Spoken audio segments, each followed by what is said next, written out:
Have you ever wondered why a cluster of tiny islands sitting deep in the South Pacific is a U.S. state? You haven't? Well, I don't care. Watch this video anyway. In fact, watch it 20 times, and then like it, and subscribe. A long time ago, some tiny specks in the middle of nowhere we call the Hawaiian Islands were discovered and populated by travelers from other tiny specks in the middle of nowhere we know as the Marquesas Islands. But where did the Marquesans come from? Oh well. Early Hawaiians staked out these new territories, establishing communities ruled by chiefs. They soon began fighting and battling over turf and who owned which piece of what speck. This went on for some time until white people showed up with guns and cannons. The first recorded white guy to find Hawaii was British explorer James Cook, who was killed on his second visit to the islands after a fight over the theft of a boat. One of the Hawaiians involved in the scuffle was a young Kamehameha. There it is, for anyone who is thinking it. I seriously hope somebody had a giggle at that, because if I know anything about YouTube, I am now probably saddled with an image of Goku doing a Kamehameha for a video thumbnail. Kamehameha, which means the lonely or the excluded one, I don't get it, possessed great ambition and combat prowess and rose quickly to power in his village to become chief. He made a few deals and critical alliances with European traders and explorers, and under his rule, bolstered by new Western military technology. Western. I guess that means Hawaii is the East? Whatever, invisible lines. Kamehameha was able to conquer all of Hawaii and establish himself as its first king. The new king's open-minded and enterprising nature spurred Hawaii on its way to modernity, with a steady stream of American and European ships coming into port to do business. White settlers and missionaries came to the islands and the population grew. It also shrank because of all the deadly diseases they brought with them. Over the decades, the monarchy's power was whittled away by the growing influence of these people.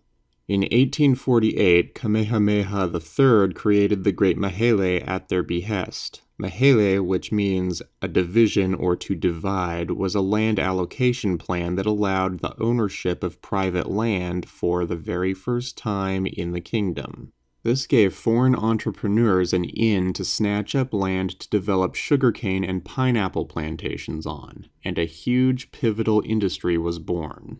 Several other nations were vying for control over the Kingdom of Hawaii and its resources, but it was the United States that ultimately won out, sealing a free trade agreement with Hawaii and gaining exclusive rights to build a naval base, the famous Pearl Harbor. Things really hit a turning point when the king eventually signed what became known as the Bayonet Constitution.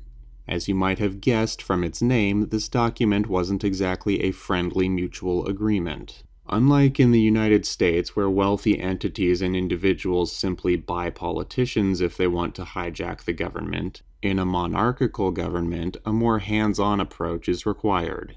In 1887, a consortium of lawyers and white plantation owners known as the Hawaiian League hatched a plot to overthrow the Hawaiian government. The big reason was that they viewed the natives as stupid savages that were unfit to rule.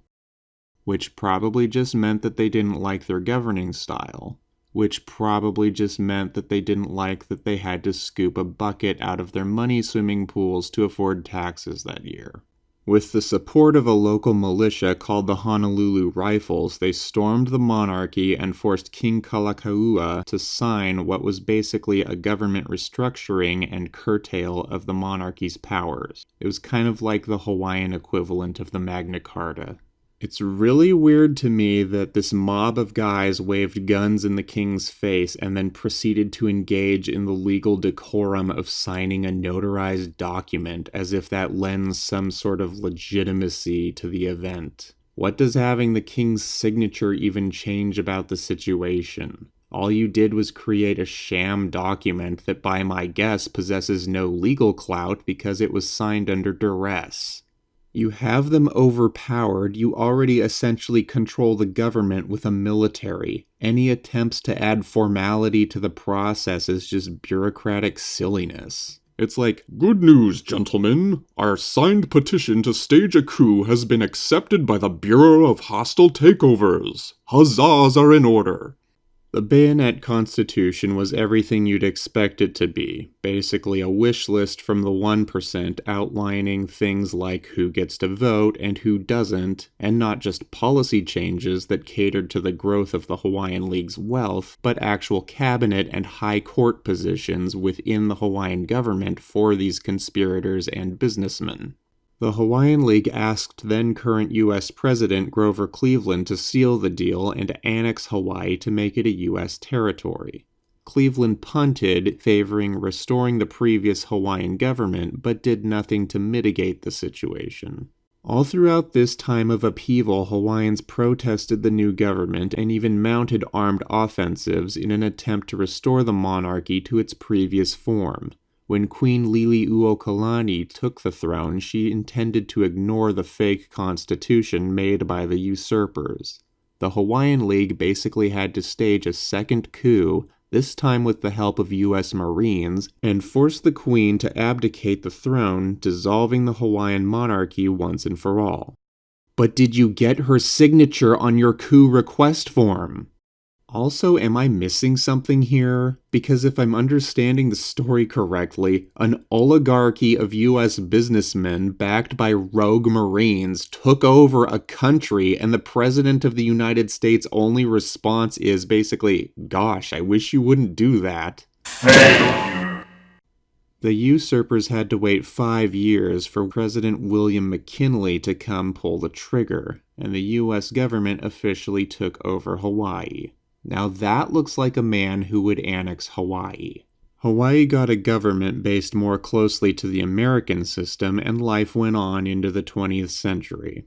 Eventually, lobbying for Hawaii's statehood picked up steam because, get this, it was subjected to taxation without representation by the United States. Yeah, remember that little transgression of tyranny that was so upsetting to American colonists that they needed to overthrow their government?